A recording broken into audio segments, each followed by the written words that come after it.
Hi, good evening, and welcome to our deep dive on biochar. I'm Margaret Holm. I'm a board member with First Things First Okanagan. We're a nonprofit volunteer climate action organization here in the Okanagan. Deep Dive is a monthly online webinar where we explore climate solutions for our communities. I'm joined by fellow board members Lori Goldman, she's manning the Zoom controls, and Morgan King, who's going to be introducing tonight's speaker.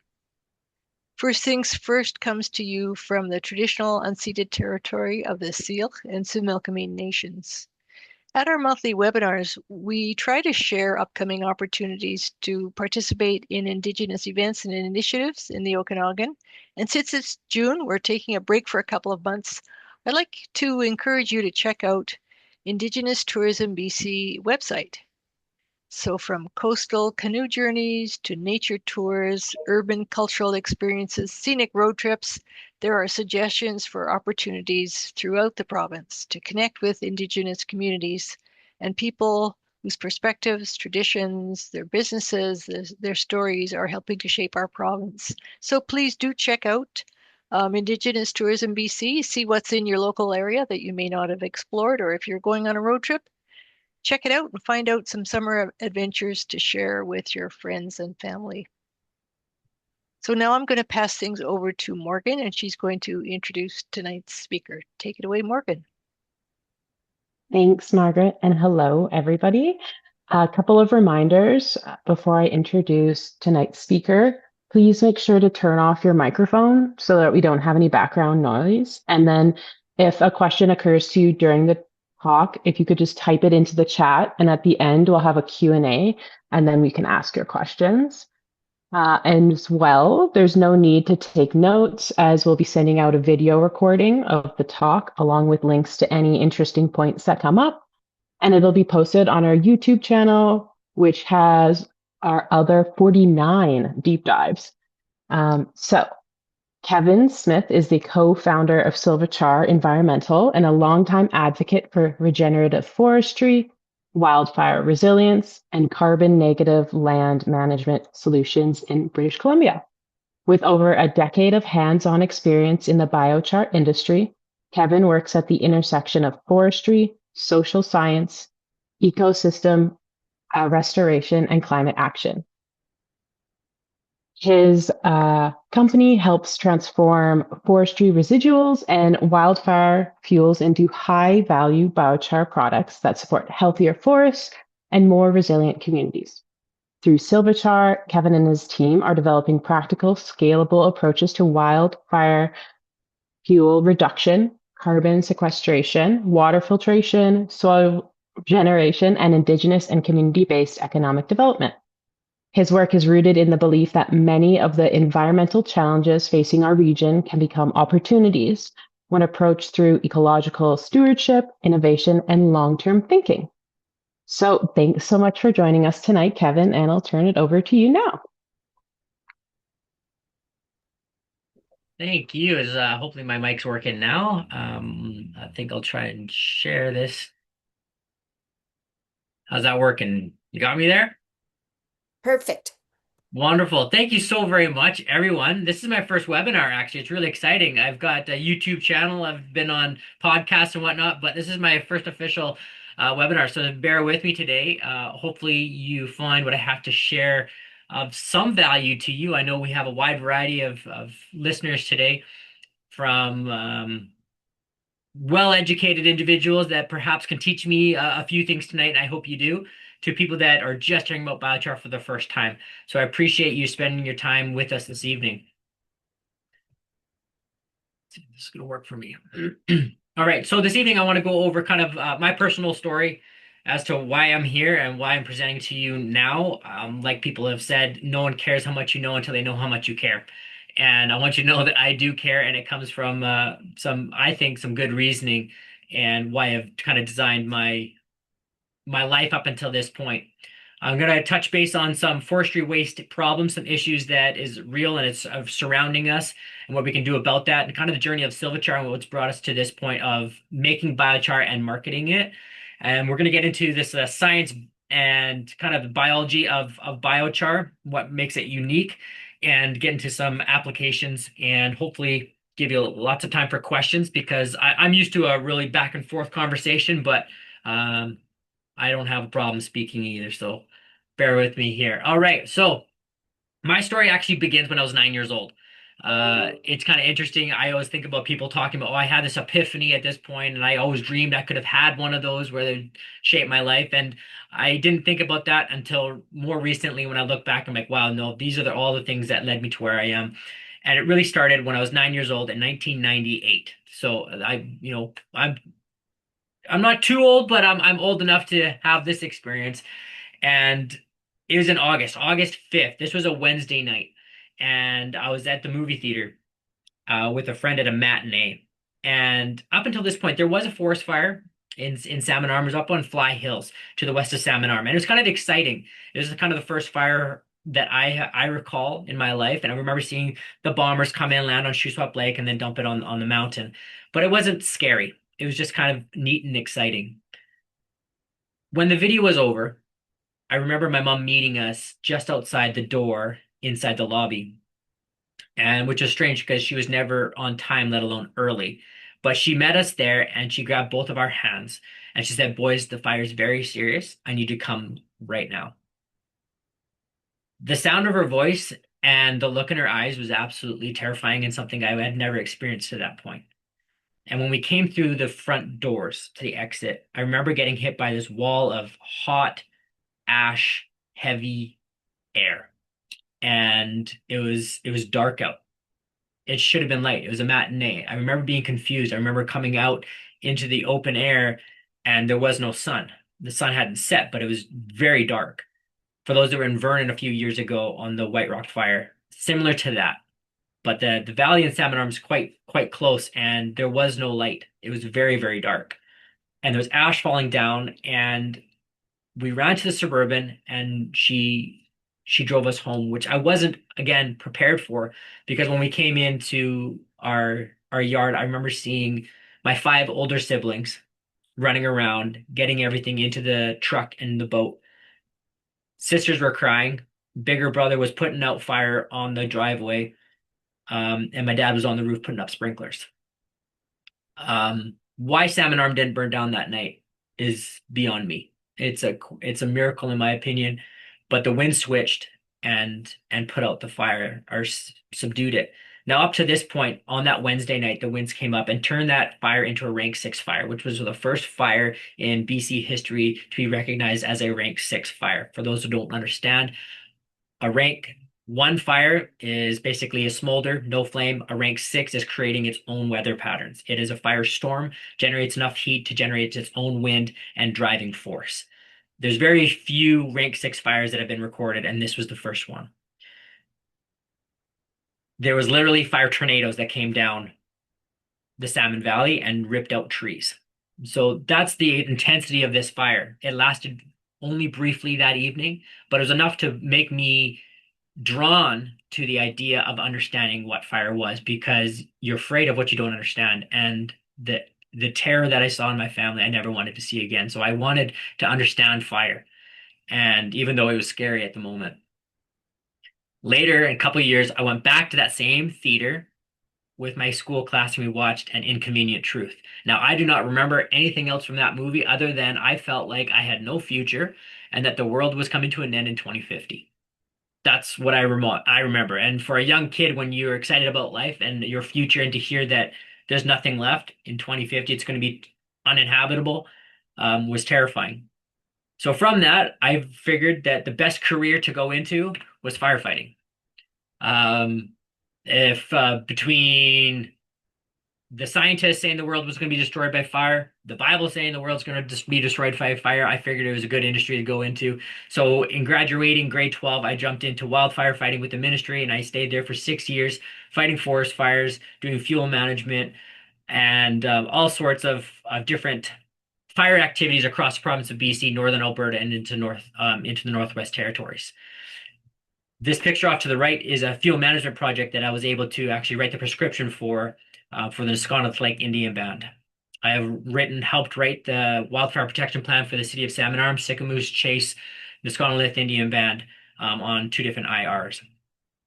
And this particular picture on the right was on near Chase, and we did a hand treatment and we followed up with a field treatment, fire burn. So between all this, after graduating, I went on to TRU and got my degree in natural resource science. I wanted to understand fire behavior. I wanted to understand what was the driving forces and what changed, what was changing in the environment. Why are we having more fires now? What is climate change about? And I learned a lot of that through TRU and also my diploma in recreation, fish, and wildlife at Selkirk College. In first year university, I watched a video. I haven't been able to find it since. I've been looking everywhere, but it was the introduction to biochar. I had never heard about biochar before that. And in this video, it showed images of plots that were increasing crop yield by 800%. And I thought, well, that's too good to be true. So I started looking into it, and I ended up doing my graduation research paper on biochar and many other smaller papers on biochar throughout my university and college experience. Now, after firefighting, I went back and started working with my father at SilvaTech Forestry Consulting. So that's also in Salmon Arm. SilvaTech is the parent company to SilvaChar. And from my experience in schooling and my professional experience and career, I became a registered forester. So I am now certified to be able to write prescriptions, write field management prescriptions, and manage on a larger scale the forest industry that happens in our local areas and where we operate. Now, SilvaTech does a large portion, if not, well, I think the largest assessments in terms of waste and residue assessments within the province of British Columbia. So all the major licensees, when they do logging, they are held accountable for the waste that is left behind. And our company, one of the joint things that we do is we go and we quantify how much waste is left behind, and we do dispersed plots as well as piles, and we know where this waste is, the access to it, the volume, and whatnot. So anything that cannot be made into a 2x4 dimensional lumber has to be left. They can't afford to bring it off the mountain or to do anything with it, so it gets left on the mountains and piled. Now, unfortunately, the status quo is to burn that pile. You have to, because if you leave it, it just becomes brooding stock for forest pathogens. So they're legislated to get rid of these piles one way or another. In some cases, people have tried turning it into hog fuel for cogen plants. Others have turned it into pellets. But by and large, the trucking kills that industry. In order to move this biomass any distance, it's simply not viable. So they burn, and it's way cheaper to do that, and so that's why they do it. Unfortunately, by burning these piles, you're burning on average 5 million tons of this forest slash every year in BC, which emits 10% of BC's global emissions. So that's incredible that our 10% of our emissions each year comes from intentional burning of forest slash. Because of my experience in fire and fuel management, and this was my job. I light these piles on fire, and I'm absolutely tired of it. And that's why I've set out to find a solution to better use this product and impact as many other industries as I possibly can. This is a picture of a fuel management project that we did. Obviously, treatment's on the right and untreated is on the left. You can see the difference.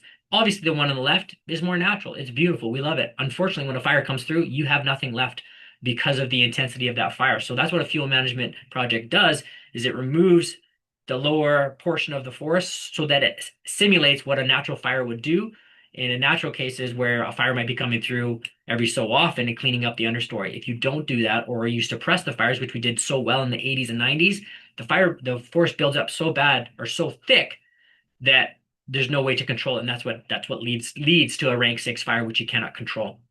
And you would not believe the volume of biomass that comes out from a hand treatment like this.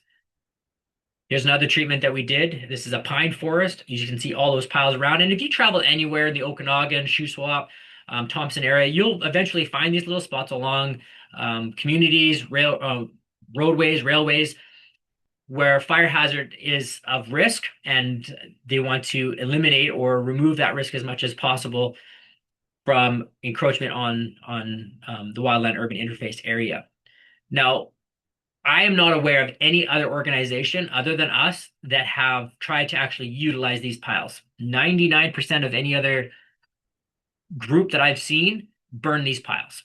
Unfortunately, if they burn too hot or too long, you scorch the soil, killing the microbes and increasing chances of invasive species getting hold every spot that these fires are lit, as well as damaging trees and emitting carbon to the atmosphere. So I did everything I could to utilize this slash. And that's what we did for 3 years in fuel management. We worked with many of the native bands. I had a crew of 20 First Nations working for us, and we removed all that biomass and we found ways to do it. So we brought in these little machines. These are called iron horses, and they had wagons, and we could also skid full logs out to better utilize this material and not just burn it. So we brought this stuff in from Sweden, and we bring it to the chipper, and then we chip it. This was one of the things that we tried doing was just, well, if we don't want to burn it, let's try chipping it and selling it to cogen plants and to pellet plants. And so we did that.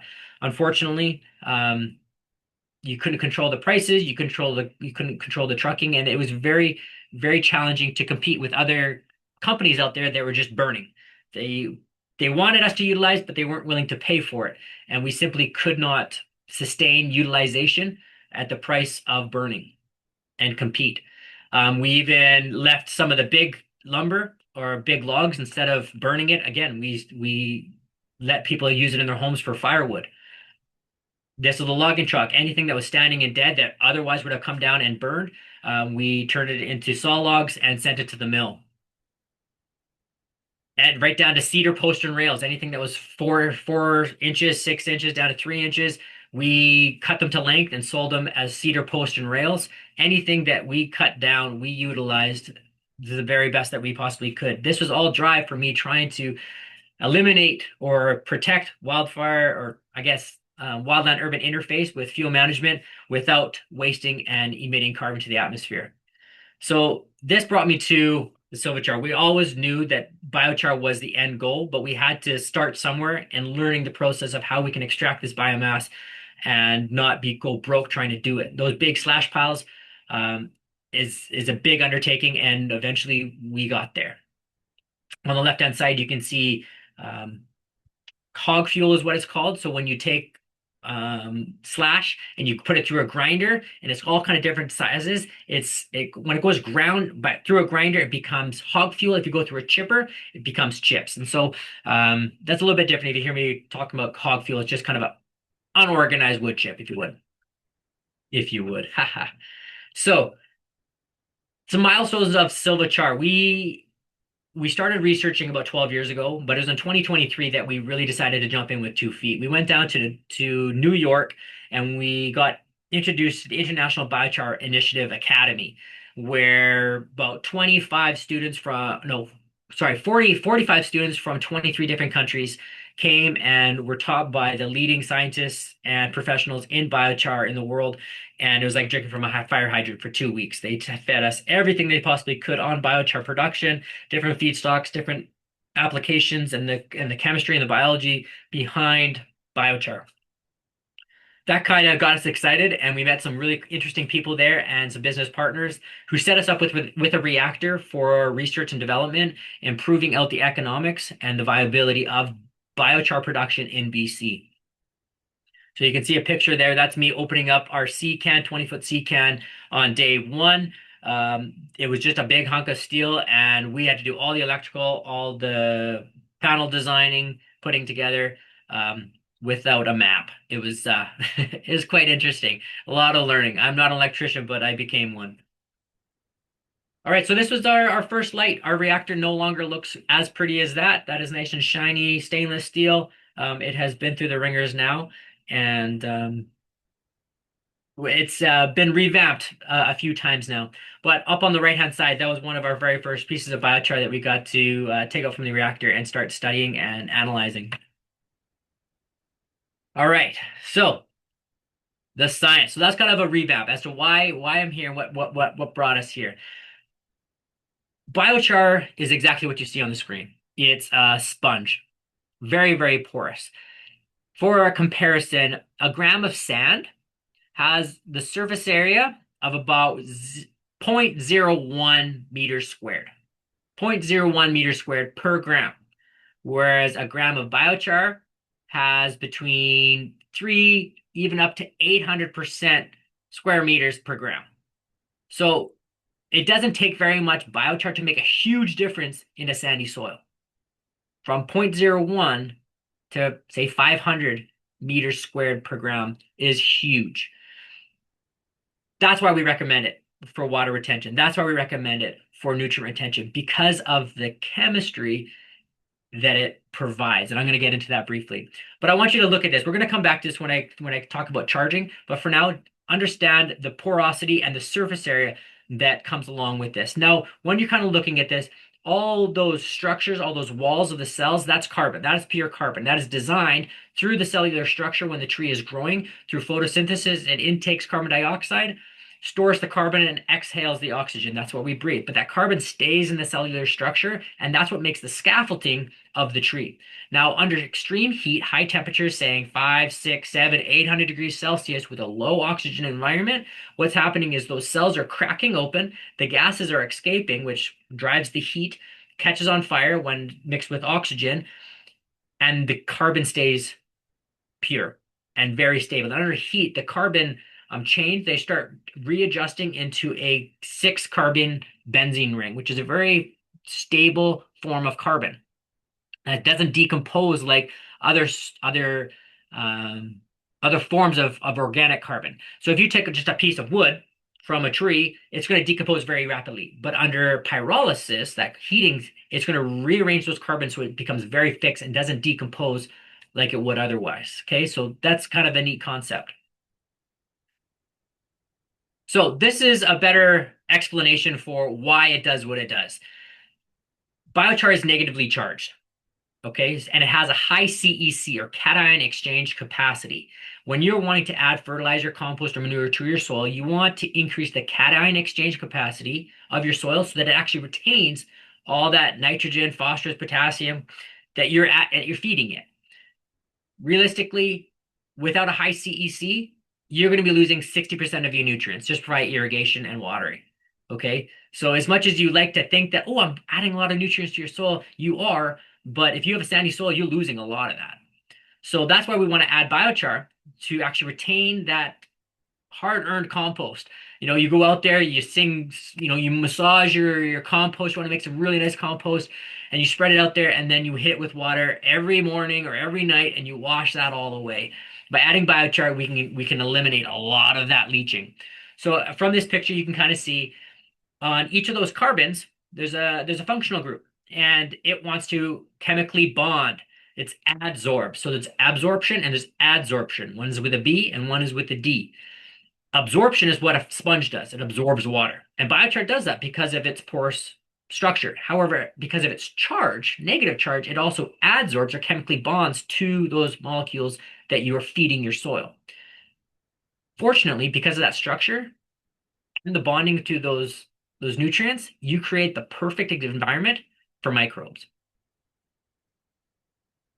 And that's what you're trying to do when you're charging. Okay, so I talked about that earlier. I'm going to now think about this, mixing with compost. That's all excellent. Let's go back here. So picture this as a battery. A battery has cells, and you want to charge those cells. An empty battery does you no good. So by filling these pores with nutrients, whether that's compost, manure, or even the synthetic fertilizer, it doesn't really matter. Biochar soaks it up. Even if it's an oil spill, you add biochar to it, it's going to soak it up like a sponge and adsorb chemically to those chemicals. So you want to fill those pores. What that does is becomes a bank account to your root hairs. So when you apply it to your soil, your root hairs work your way into those little micropores where those microbes are, where the nutrients is, where the water is, and where the oxygen is. People underestimate the need for oxygen in your soil. If you have clay soil and it's too compact, you're losing oxygen and you're not going to have the results that you're looking for. So biochar brings all that together: water, oxygen, and microbes and nutrients. It's a phenomenal thing. If you use biochar and you just go to pull your plants out, you'll find the roots are holding on to little chunks of biochar for dear life because it's been their lifeline. It's been it's what got them through all those dry spells. So if you have watering restrictions, biochar can increase the water holding capacity of your sand easily 500 or 50%. Okay. Now it depends on how much you add. Obviously, you can increase more, but even a small amount of biochar, you're going to increase the water holding capacity significantly in cutting back on your water use. In Kenya, Africa, they're reducing their water use by 75% while increasing the crop yield by 30%. So a little bit goes a long way, and the results are undeniable. All right, microbial hotel. Love it. This is a really interesting graph that just kind of shows you how many studies are backing the efficacy of biochar. On the right-hand side, those are the number of studies. I don't know if you can see my mouse, my cursor or not, but along that right side, you can see those are the number of studies that support the information in the bar graphs. Okay, so if you're looking at root length, if you're looking at photosynthetic rate, if you're looking at plant productivity or anything like that, you can see there's in the positive direction. There's all those studies that are supporting that particular study, okay, or support that data. Now, towards the bottom, you can see a bunch of metals decreasing. Interesting how biochar decreases certain metals in soils. That's a whole other conversation. All right, now I don't have a clock running. I don't exactly know where we're at, but all right, so I'm gonna watch a quick video. This is a video that we did for corn. This is a trial that we did. Here is our last treatment. This is 10 tons an acre. This is the thickness of the foliage. I'm on the edge of the treatment. This is the edge of the treatment right there. Treatment, no treatment. Treatment, no treatment. Everything's still growing, but just visually, you can see more dirt there than there. Non-treatment.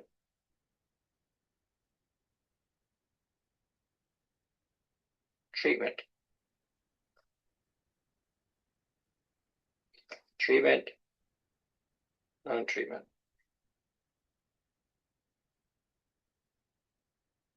All right. So from that, you could hopefully that was right in Salmon Arm. We did a trial of 1 ton an acre, 5 ton an acre, 10 ton an acre, which was interesting because we saw no significant difference between 1, 5, and 10, which tells you that you can get away with 1 ton an acre and see significant increases that would equal a 5 or 10 ton application, but with way less product. So you can push it a lot further along and still see significant difference. Now, on the left-hand side, you can see we saw 14% more cob counts from this trial. 14% more cobs. Now, you would think with more cobs, you'd have smaller cobs. Well, that's not the case. In fact, our cob length was 0.4% longer. Our cobs were bigger. We had more and they were bigger. So you'd think that, okay, well then the stalks must be shorter. Well, they weren't. They were the same. So our overall volume, biomass increased with more corn. And the corn is where all the nutrients is for the cows. Now this was specifically for cow corn, but for human corn as well. You'd think that a farmer would jump on this, even though we financed this whole trial, and we were able to prove to him a 14% increase in corn and increase in every other aspect. They were still hesitant. It's I don't understand it. I don't understand. You don't know until you try. And even if you do, someone else tries for you. So I'm learning that I can't just do trials for everyone else for free because if you don't have skin in the game, you just don't care enough. So we also did a trial for alfalfa. Same thing. We proved that we increased total nutritional value increase by 23% in alfalfa and 37% in the roots. So did the farmer use it again? No. I don't know what to say there. It's not cheap. I understand that. We're getting there. Biochar is not readily available. Unfortunately, it is costly to make, but the payoff is indefinite. And that's the problem that most people have. They view it as a fertilizer that you apply every year. That is not the case. And in fact, if you apply biochar once, you could cut back significantly on your fertilizer, save on your fertilizer, save on your water, increase your crop yield indefinitely. And that's something that people have a hard time working and wrapping their head around because there's never been anything like this. So I can't convince people of something or compare it to something else because it's not like anything else. Now this is awesome. This was my backyard. And I cut it right down the middle. I fertilized everything with a synthetic fertilizer granular, high nitrogen, and then on half of my yard, I put a sprinkling of 10 liters per 1,000 feet of biochar. Okay, so a light dusting of biochar. And in the first 10 days, I watered, I put the sprinkler in the middle, sprinkled both sides, and then I cut it and weighed the total volume. And I had a 300% increase or 300% more volume of clippings on my biochar side than my non-biochar side, just the fertilizer side. And then I tried killing it. And with trying to kill it for another week and a half, I found that both of them struggled, but I had 600% more growth on my biochar side than my fertilizer side. I can't make this up. This is my backyard, and I was managing all the water. And I live on clay, so it obviously opened things up. When clay gets hard and compact, water runs off of it. It doesn't filtrate very well, and that biochar just on the dusting made enough difference on my lawn. So the uses of biochar is vast. You can use it in agriculture. I think the best benefits are from agriculture because you not only are utilizing a waste product that's emitting carbon to the atmosphere, you're creating a carbon sink, permanent carbon sequestration through biochar. You're reducing water use. You're reducing fertilizer. You're increasing crop yield. You're increasing nutritional value. And it's all win, win, win, win, win, win, win right to your plate. It's incredible. Landscaping, turf, lawns, golf courses, reducing water use in golf courses. Imagine what would happen there, right? If you could reduce your water use by 70%, and guess what's underneath the turf at golf courses? It's all sand. Water filtration, huge, huge. If you've heard of a carbon filter, that's how I like to explain it to people, is that biochar is like the concept of carbon filter. We use carbon to filter our waters because it's the best product for the job. We still use it in our medical field to absorb toxins when someone ingests poison. Odor control in chicken farms. We put it in a chicken barn and we increased by 60% the nitrogen in the compost.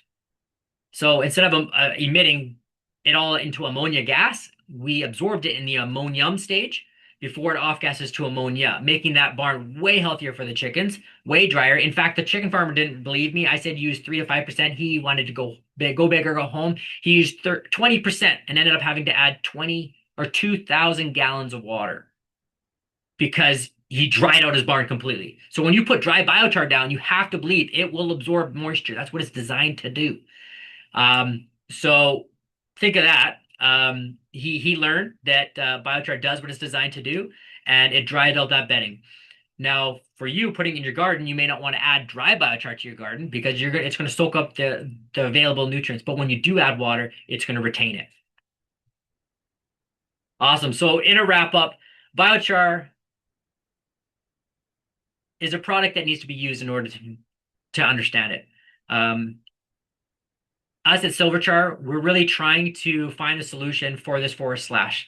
We're in the forest industry. We know where the biomass is. We've figured out ways to extract it. We've figured out the way to turn it into biochar and to employ local people for a local issue and solve a global larger issue. We've been able to increase water retention, fertilizer, efficiency, and ultimately increase crop yields.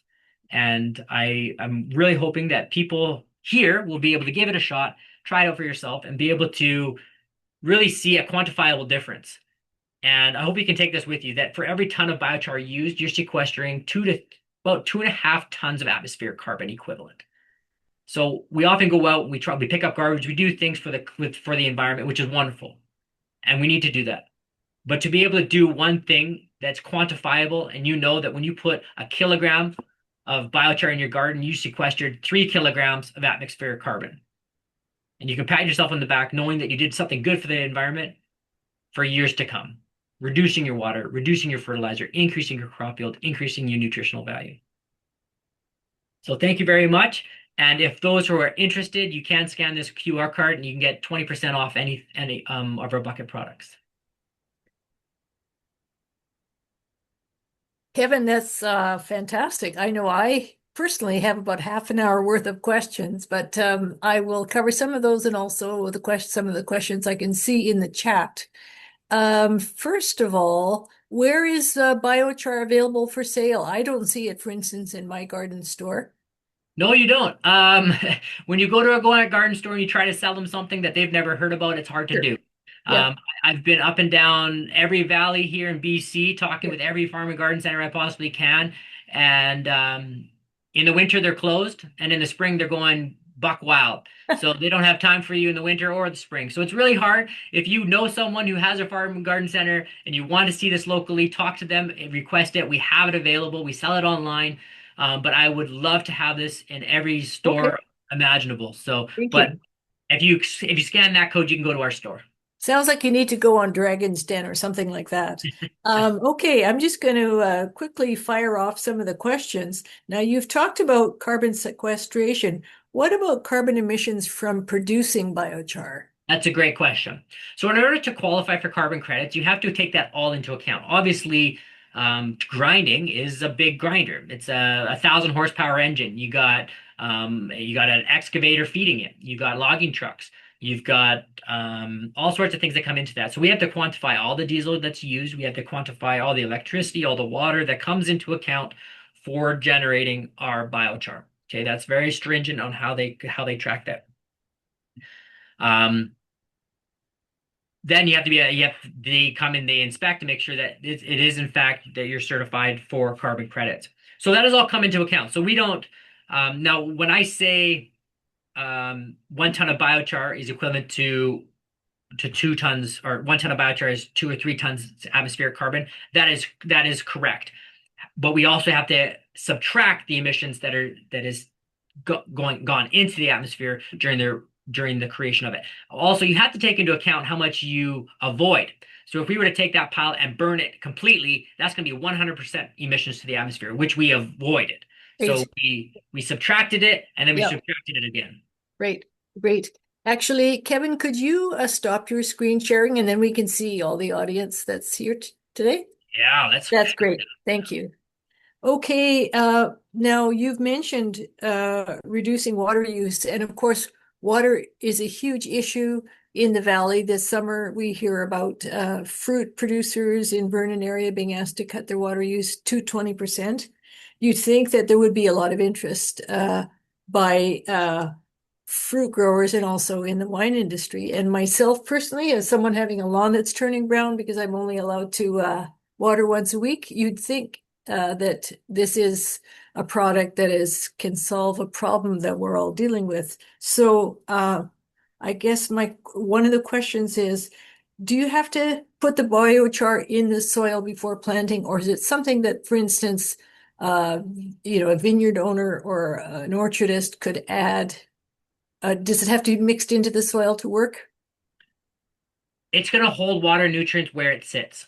Okay. So you have to keep that in mind. It is way better to have it subsurface near your roots. So a lot of what orchardists will do, down the alleyways, there's often soil compaction because that's where they drive the tractors.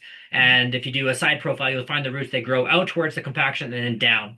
So what they have done in other orchards in California is they'll dig a trench right down the middle, and then they'll fill it with activated charcoal or activated biochar, and then they'll cover it again. So those roots can then start interacting across, and that's a way to get it subsurface without interacting or damaging the roots. The other option is you can do aeration for lawns. You can aerate it, that kind of punches the holes, and then you do your fertilizer biochar application, which gets it down, and then it all kind of settles. So that's another way to do it. Obviously, it is best to be able to integrate it. Like if you're rolling out some turf or some sod, to mix it in first and then do your seeding or roll out on top of it. But for orchardists, there's ways to get it subsurface without damaging roots. It's obviously a little bit more cumbersome, a little bit more challenging. But if you're doing retrenching, that's the best time to apply it. Great. Good. Thank you.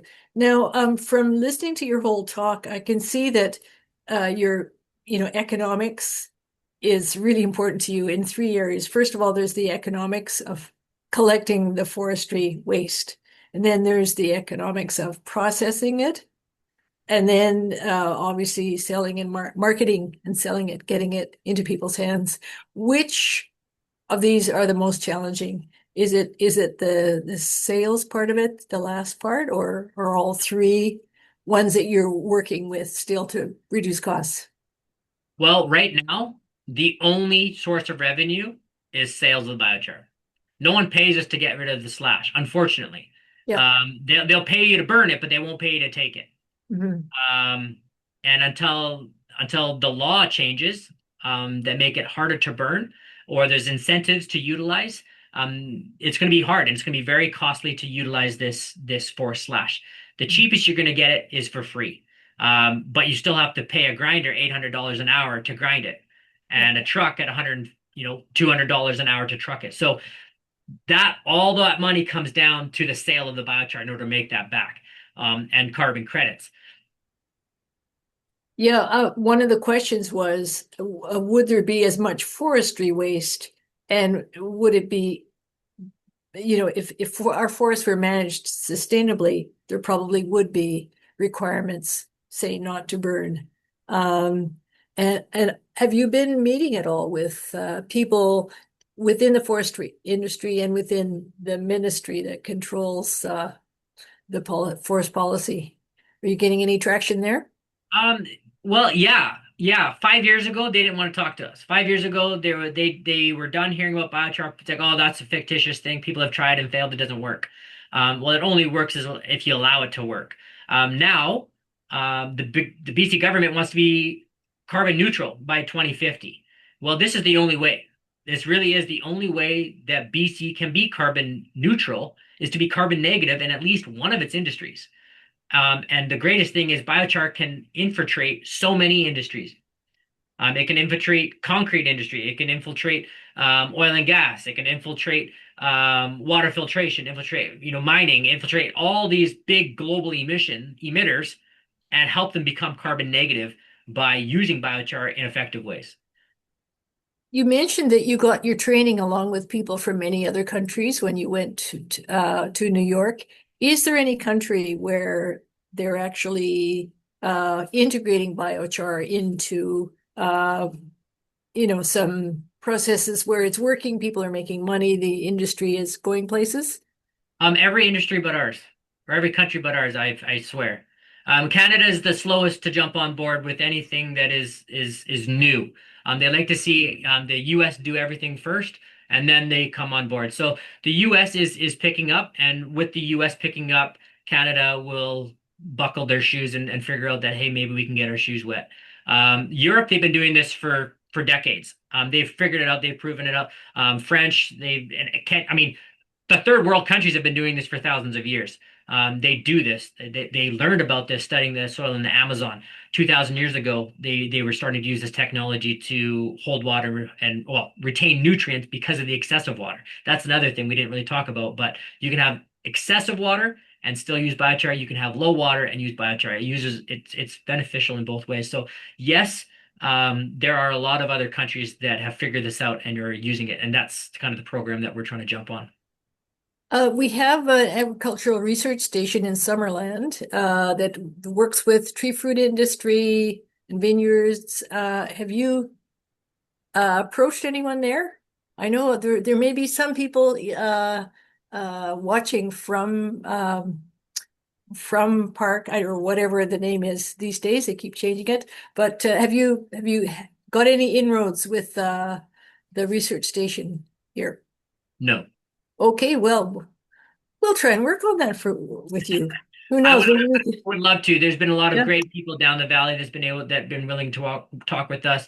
I was just out in Alberta. I've talked to many people out in Alberta. They seem a little bit more gung-ho to try new things. But agriculture as a whole is a tough one.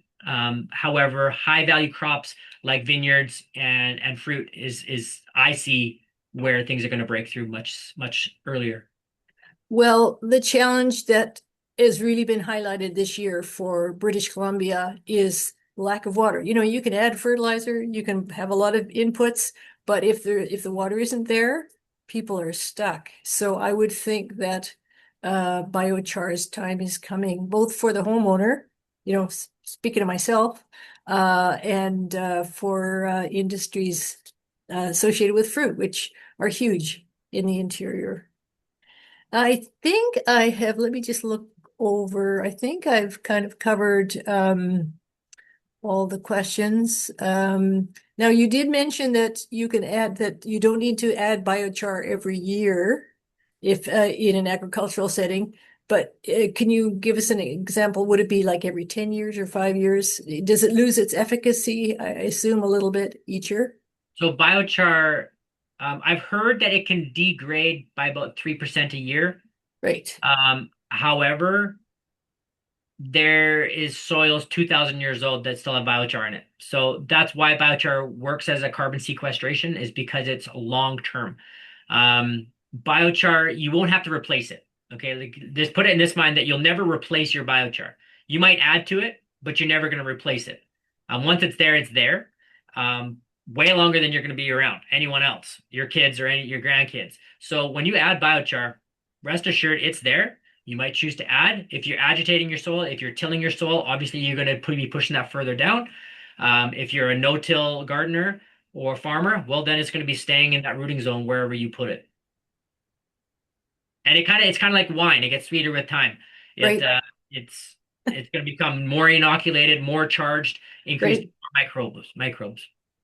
Okay, we have one listener who's just asking for a repetition of what's the carbon benefit of using biochar again? Maybe you could just go over how it is lessening emissions for British Columbia. Sure. Okay, so when you're taking, in order to, I guess, qualify for carbon credit specifically, it has to be a waste product. Okay, so we can't go out, cut down trees, and turn it into biochar. That's kind of counterproductive. However, lumber is a carbon sink as well. All your homes made out of 2x4s, that's made out of carbon, and it's not going anywhere so long as it's dry and not decomposing. Now, biochar specifically, it takes carbon out of the atmosphere through photosynthesis. That's what makes the tissue. And then through pyrolysis, everything else is basically burned off, and you're left with the scale of carbon that was taken from the air. By taking that carbon that's fixed now and doesn't decompose, you can apply it to the soil and it becomes a permanent carbon sequestration, okay, or a carbon sink, if you will. So the trees are the one that does the work. You hear these big, expensive machines that do direct air capture. Well, I'm sorry, but your roses do a whole lot more efficient job than any machine that we have come up with so far. And then you're just pumping carbon dioxide or carbon down into fracking wells, not knowing exactly where they're coming out, or you're not getting any of the other benefits that come along with biochar. So this is the best way to capture, sequester, and benefit from all the other things. Now, biochar does add some organic carbon content, certainly to your soil, but in terms of available carbon content, not so much. That's why it's good to add something like a compost or fertilizer that didn't go through the pyrolysis process, because that carbon's going to be more available for your plants. Well, you've certainly gotten me charged up about biochar, and I would imagine quite a few people that have attended here as well. And I'm going to be thinking about contacts that our group might have with different people that might also be benefit from hearing your presentation. So we're going to be sending your video around.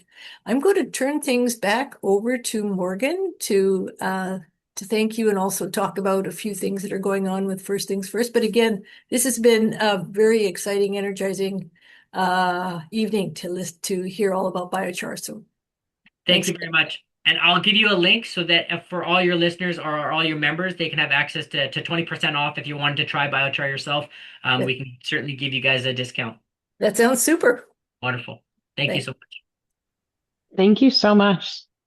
Yes, I've heard a lot about biochar, and I'm definitely very interested. So we have a couple announcements.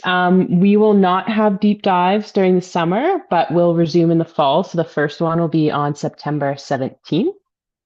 And then Sunday, June 28th, is a memorial for the over 621 people and billions of sea creatures that perished 5 years ago in the 2021 heat dome. So it's a call to action for our politicians to make better bylaws and regulations to protect the people of BC We'll be at Gyro Park at 1 p.m. to get into music by Yanti and to share our stories of the heat dome or how we are impacted when the temperatures rise. And then our last announcement is next Wednesday, July 1st, is Canada Day, and FTFO will be in Gyro Park with information on climate solutions and facts, just like Biochar. And we're also in farmers markets in Penticton, Summerland, and Naramata throughout the summer. So we hope to see you. Come by and say hi. Maybe sign up to volunteer with us to help spread the word about renewable energy, green jobs, and things like biochar. So thanks for joining us tonight, and I hope everybody has a safe and relaxing summer. And we'll see you again in September. Thank you. And just a reminder, you'll be getting a video recording of this tonight and send it to all your friends. Spread the message of the magic of biochar. Thanks again. Exactly.